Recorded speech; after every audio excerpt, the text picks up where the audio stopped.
Good morning, स्वागत है आपका personal finance bulletin money morning में। मैं मीनू शर्मा लेकर हाजिर हूँ आपके लिए पर्सनल फाइनेंस से जुड़ी खास खबरें जो डालती हैं आपकी जेब और जिंदगी पर असर। तो चलिए फटाफट शुरू करते हैं आज का खबरों का ये सफर।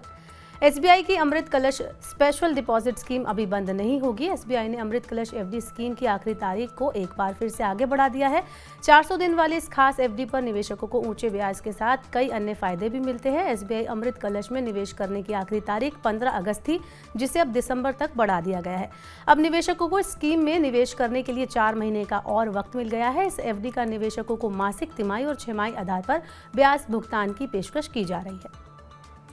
दूसरी खबर भी बैंकों से जुड़ी हुई है। एसबीआई और पंजाब एंड सिंध बैंक ने ब्रांच और एटीएम नेटवर्क का विस्तार करने की योजना बनाई है।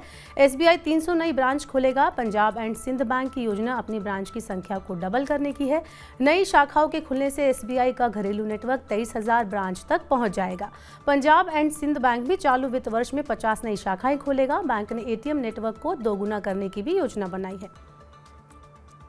सरकार ने विश्वकर्मा योजना को मंजूरी दे दी है। योजना के तहत कौशल कार्यों को बढ़ाने वाले कामगारों का कौशल विकास किया जाएगा। योजना के तहत लोहार, कुम्हार, राजमिस्त्री, धोबी, माली, ताला चाबी वाले, मूर्तिकार, बढ़ई, नाई आदि कामगारों को सस्ता कर्ज दिया जाएगा। बाजार पहुंच प्रदान करने में भी सरकार इनकी मदद करेगी। ग्रामीण अर्थव्यवस्था में इन वर्गों का काफी ज्यादा महत्वपूर्ण स्थान है। नए प्रकार के उपकरणों और डिजाइन की जानकारी कराई जाएगी उपलब्ध। उपकरण खरीद में भी की जाएगी मदद। पाठ्यक्रम करने वालों को मानदेय भी मिलेगा।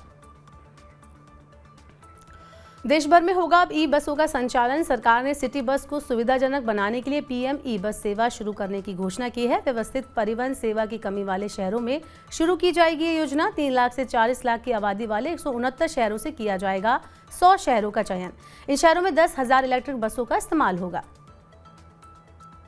शहरों में रहने वालों को मिलेगा सस्ता होम लोन। इसके लिए सरकार जल्द एक योजना लेकर आएगी। स्वतंत्रता दिवस के मौके पर प्रधानमंत्री नरेंद्र मोदी ने की इसकी घोषणा। पीएम मोदी ने कहा कि शहरों में किराए पर रहने वालों को होम लोन के ब्याज पर छूट मिलेगी। अवैध कॉलोनियों और झुग्गियों में रहने वाले परिवारों को भी सरकार करेगी घर खरीदने में मदद। केंद्रीय कर्मचारियों को अगस्त का वेतन मिलेगा 5 दिन पहले से। केंद्र सरकार ने केरल में अपने सभी कर्मचारियों और पेंशन भोगियों को एडवांस भुगतान करने की घोषणा की है। ये घोषणा ओणम त्योहार के कारण की गई है। सरकार का कहना है कि केरल में सभी केंद्रीय कर्मचारियों की सैलरी, भत्ता और पेंशन का भुगतान 25 अगस्त को किया जाएगा। इसके अलावा केरल सरकार ने भी अपने कर्मचारियों को बोनस देने की घोषणा की है। टेलीकॉम सेक्टर में निकलने वाली हैं नौकरियां। रिलायंस जियो, भारती एयरटेल और वोडाफोन आइडिया बड़ी संख्या में नई भर्ती करने जा रही है। वित्त वर्ष 2023-24 तक 5G टेक्नोलॉजी के विस्तार के लिए कंपनियों को ज्यादा कर्मचारियों की जरूरत है।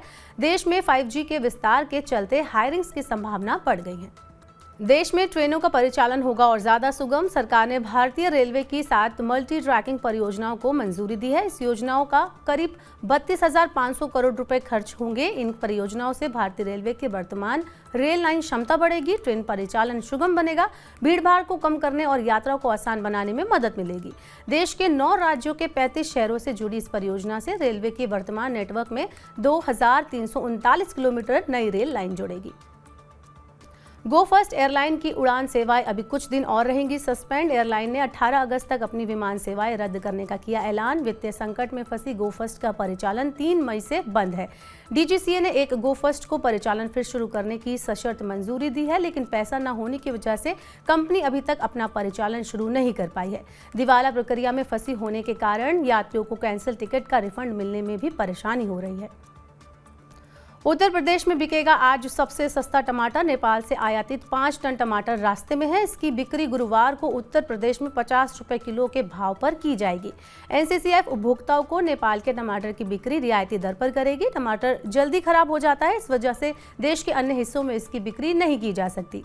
उत्तर प्रदेश में आयातित और स्थानीय रूप से खरीदे गए टमाटर दोनों को खुदरा दुकानों के साथ साथ चुनिंदा स्थानों पर मोबाइल वैन के माध्यम से बेचा जाएगा। तो आज के मनी मॉर्निंग के बुलेटिन में बस इतना ही। अपने काम की जरूरी खबरें देखने और समझने के लिए सब्सक्राइब करें हमारे यूट्यूब चैनल को। पर्सनल फाइनेंस से जुड़ी खबरों को अगर आप पढ़ना चाहते हैं, जानना चाहते हैं, तो हमारी वेबसाइट www.money9.com पर विजिट करें, लॉगिन करें। यहाँ पर आप 7 भाषाओं में पर्सनल फाइनेंस से जुड़ी खबरों को पढ़ सकते हैं। वहीं इसके अलावा अगर आप खास कार्यक्रम को देखना चाहते हैं तो मनी 9 की ऐप को जरूर डाउनलोड कर लें। वहीं बने रहिए मनी 9 के साथ। अब आपसे होगी कल मुलाकात। नमस्कार।